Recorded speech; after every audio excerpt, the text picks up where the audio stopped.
Hola, buenas noches. El día de hoy les voy a estar hablando sobre el tema de la comunicación en la empresa.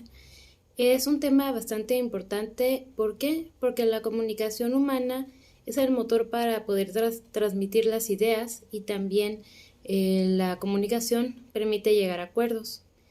En la comunicación hay distintos tipos de comunicación, lo que es la comunicación verbal y la comunicación no verbal. La comunicación verbal la realizamos con solamente el 7%, que es entre el tono de voz que utilizamos y el contenido.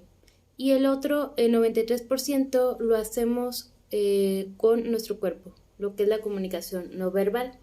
Durante este video vamos a estar analizando lo que es la comunicación verbal. Les digo, tiene un peso muy importante dentro de la organización y vamos a analizar los flujos de la comunicación, pero vamos a iniciar con lo que son los niveles de la comunicación. Entonces, en los niveles de la comunicación dentro de las organizaciones está el primero, que es a nivel cultural, ¿sí? A nivel cultural, la comunicación se establece entre distintas instituciones de una sociedad y los códigos que se utilizan podemos ahí identificar, por ejemplo, la lengua, el dialecto o incluso los acentos. Entonces, es muy importante identificar, por ejemplo, si es un dialecto, ya no está dentro de nuestro código en el lenguaje español. Entonces, ¿cómo podemos comunicarnos en el tema de la inclusión, todo esto? ¿Cómo podemos comunicarnos? Si es un tipo de acento distinto, sería el mismo código, que el lenguaje sería el español, pero se pueden tener bastantes modismos también y puede llegar en ocasiones a generar confusión. Y también la parte de las lenguas distintas, ¿sí?, que pueden llegar a ser barreras de comunicación. Ahí va a depender de la empresa, el giro, si es nacional, si es internacional. Ya depende también de ello, por ejemplo, las características de los puestos y, por ejemplo, si es una empresa que sea internacional y que se tengan clientes que sean, por ejemplo, chinos o sean estadounidenses, entonces se requiere dominar el idioma a un nivel técnico para poder brindar el servicio o la asistencia. Bien, entonces a nivel cultural son los tipos de lenguas, los dialectos y los acentos. También tiene que ver en base, por ejemplo, el español. Es el mismo código, sin embargo, hay, lo que les comento, diferentes modismos. Entonces también, si tú eres del occidente y te vas a trabajar al norte, necesitas aprender un poco más de vocabulario en base a qué, a la jerga lingüística de aquel lugar, para que precisamente no haya barreras en la comunicación. El otro tipo de comunicación es a nivel organizacional. En el ámbito de la comunicación en este nivel es el de las organizaciones de producción. Se utilizan códigos especiales como términos que son meramente técnicos o jerga propia de la dicha profesión. Entonces, si se está en una gerencia, por ejemplo, va a depender aquí mucho del tema que habíamos hablado anteriormente sobre las estructuras de las empresas. También va a depender de ello el nivel de comunicación que se tenga. Pero, por ejemplo, si es un gerente el cual necesita capacitarse un poco en todas las áreas, necesita también expandir su léxico, su vocabulario en la parte técnica para cuando vaya a supervisar, por ejemplo, el área de calidad, pueda entender los términos propios a la profesión, bueno, meramente al trabajo profesional que se hace, y si va al área de recursos humanos puede entender también ciertos términos. Entonces, aquí en este nivel organizacional sí es más un lenguaje técnico en base a la profesionalización. Ambos pueden ser, también puede aquí, por ejemplo, considerarse el idioma español, inglés, chino, mandarín, depende de la empresa, pero al fin y al cabo es el lenguaje. En cada idioma siempre se tiene la jerga a nivel técnico o profesional. Y también está el tipo de comunicación a nivel interpersonal. Aquí la comunicación se establece dentro de las organizaciones generalmente, pero se identifican las personas o cierto grupo de personas. A través de este sistema, la persona, el individuo, presenta su propia imagen a los demás. y bueno, puede ir generando compatibilidades con otros miembros dentro de la organización y a nivel interpersonal, pues se va generando un tipo de comunicación informal, pero que luego posteriormente ayuda también a establecer ciertos lazos de amistad al interior de las empresas. Entonces, bueno, estos niveles de comunicación, estos tres niveles son interdependientes dentro de las organizaciones. Dentro de una organización, por ejemplo, se observa a nivel cultural de una persona en su vocabulario, también qué tanto dominio llega a tener profesionalmente y a nivel personal, cómo se dirige con sus semejantes en un tipo de comunicación más informal. Bien, también hay otro punto muy importante que son los elementos de la comunicación, que este es un tema que ya seguramente lo han observado a niveles, pues yo creo que desde la prepa, ¿no?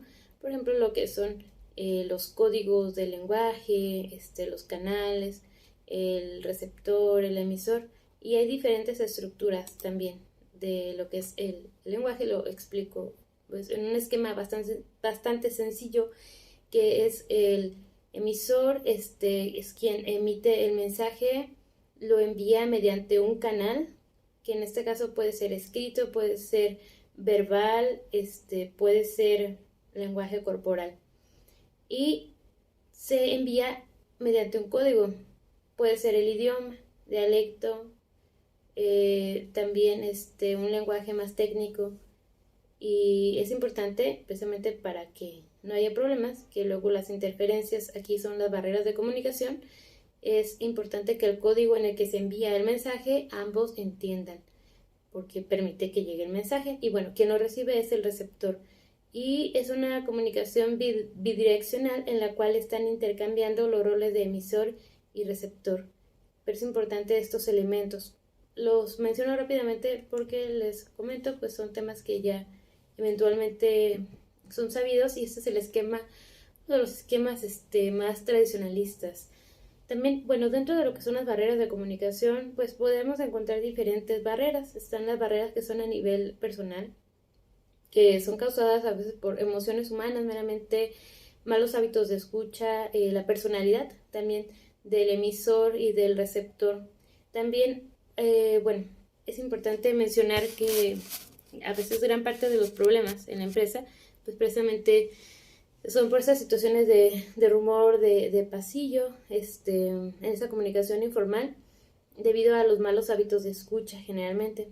Entonces, hay algunas, digamos, no hay recetas para esto, ¿verdad? Pero hay algunas acciones para poder eliminar, que es el establecer cercanías entre las realidades del emisor y del receptor. O sea, que se pueda establecer una cercanía para entender un poco más. Se puede tener también una cuestión, una disposición para escuchar a la persona, que esto se conoce como escucha activa, que es una de las herramientas más utilizadas en las empresas para favorecer, y también para favorecer la comunicación y eliminar los malos hábitos de la misma. Pueden haber otras barreras que son físicas, que ahí pues pueden ser algunas interferencias en el ambiente, que puede ser, por ejemplo, un lugar poco iluminado, un lugar poco oxigenado, un lugar con bastante ruido. Entonces, en este punto, pues es nada más físicamente cambiar las condiciones del lugar.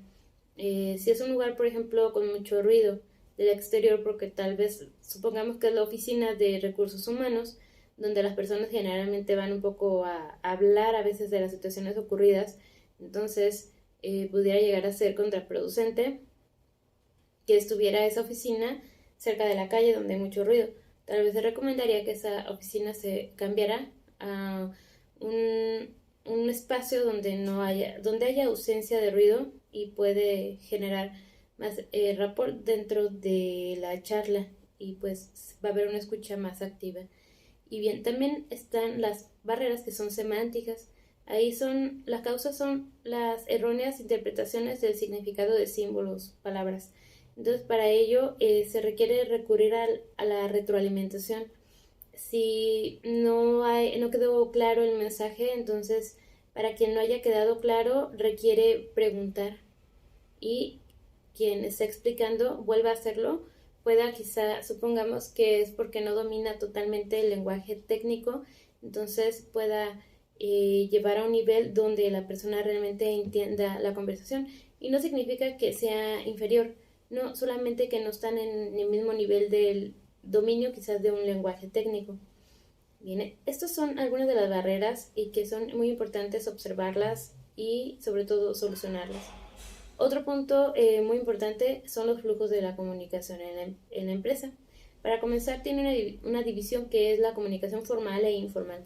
La comunicación formal es aquella meramente que sirve para llevar mensajes, ya sea en la comunicación ascendente, diagonal, descendente, que ahorita se los explico, pero se lleva información importante que es indispensable que la conozcan los empleados, gerentes, jefes de área, supervisores para la ejecución del trabajo. Tanto información referente a normas, cambios, por ejemplo, reglamentos, toda esta parte que es meramente formal. Y la comunicación informal es aquella comunicación que se da entre los empleados al generar, por ejemplo, compañerismo o amistad, y que independientemente del nivel que se tenga dentro de la jerarquía se puede dar. ¿Sí? Un gerente puede ser amigo de alguien que dentro del organigrama esté en una jerarquía inferior y no genera ningún problema porque no es un tipo de comunicación extra a la parte de puestos, nombramientos.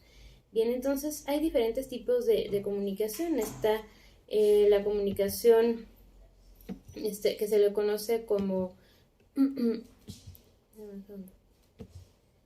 la comunicación descendente. La comunicación descendente, la información fluye hacia abajo en lo que es la estructura del organigrama. Ustedes pueden imaginar un organigrama. Entonces corre hacia abajo en la estructura de la jerarquía. El contenido es toda aquella información que ayude a las personas a comprender mejor su función, y esto lo podemos observar en estructuras un poquito más tradicionalistas. Y también a que incremente el sentido de la solidaridad dentro de la empresa y que refuerce, por ejemplo, la motivación, autoestima de los trabajadores, pero este tipo de comunicación va de gerencia a los empleados, ¿sí? Meramente. También sirve para transmitir órdenes, para tener control sobre los niveles jerárquicos inferiores. Y esta es la comunicación ascendente. La comunicación ascendente es, al contrario, discurre de abajo, los niveles jerárquicos inferiores a los niveles superiores de la empresa. Entre otra cosa, permite también a los supervisores pues conocer de una forma más realista los problemas que pueden estar experimentando los trabajadores en la empresa. Facilita también la participación, el que el empleado se pueda sentir también que es parte de, incluido, tomado en cuenta. Influye también en una adecuada toma de decisiones, porque en ocasiones quienes están más cerca del trabajo, meramente quienes lo ejecutan, a veces son quienes te pueden dar una información mucho más certera. Y también pues promueve la mejora de la calidad, precisamente al estar en más contacto con quienes están en línea de producción. A veces ellos son los que se dan cuenta de una forma más realista y más pronta de situaciones que necesitan resolución. Entonces para ello sirve la comunicación ascendente, pero esta a veces no se da del todo en empresas que son más tradicionalistas. Después está la comunicación que es horizontal. Ahí esta información es entre los grupos de trabajo o personas que están en el mismo nivel de jerarquía, y es fundamental para conseguir la coordinación, por ejemplo, entre los departamentos, también porque para la empresa cuando inicia tiene una misión, una visión, y es indispensable que que los departamentos, que los jefes de departamentos la conozcan y puedan trabajar de una forma igualitaria, con esa responsabilidad. ¿Para qué? Para también promover, por ejemplo, incluso el tipo mismo de cultura, la motivación, la afinidad. Y por ello sí es muy importante que haya comunicación entre los supervisores, por ejemplo, de departamentos, o los jefe de recursos humanos, jefe de ventas, jefe de mercadotecnia, jefe de compras. Entonces es muy importante ese tipo de comunicación, les digo, sobre todo para tener lo que se conoce como esa fuerza, ¿cómo le llaman? Sinergia. para generar una sinergia entre los equipos de trabajo. Entonces, la comunicación horizontal por ello es muy, muy importante. También está la comunicación diagonal. La comunicación diagonal es cuando, por ejemplo, en niveles jerárquicos inferiores, quizás alguien que está en el área de producción tiene la facilidad para comunicarse con el departamento de recursos humanos, con el de ventas, con el departamento de mercadotecnia, porque tal vez requiere dar información a diferentes departamentos. Entonces, aunque esté a nivel jerárquico inferior, puede comunicarse de una forma diagonal con diferentes departamentos. Bien, entonces la comunicación es indispensable. En este momento pues les hablo acerca de lo que es la comunicación, los niveles de comunicación, las barreras que hay en la comunicación y también los flujos de comunicación de una manera muy sencilla. Ya lo estaremos viendo mucho más a profundidad en clases, precisamente online. Para cualquier duda, más ejemplos, algunos ejercicios. Bien, entonces, bueno, por mi parte es todo el día de hoy. Muchas gracias por su atención y nos vemos en la clase online. Buenas noches.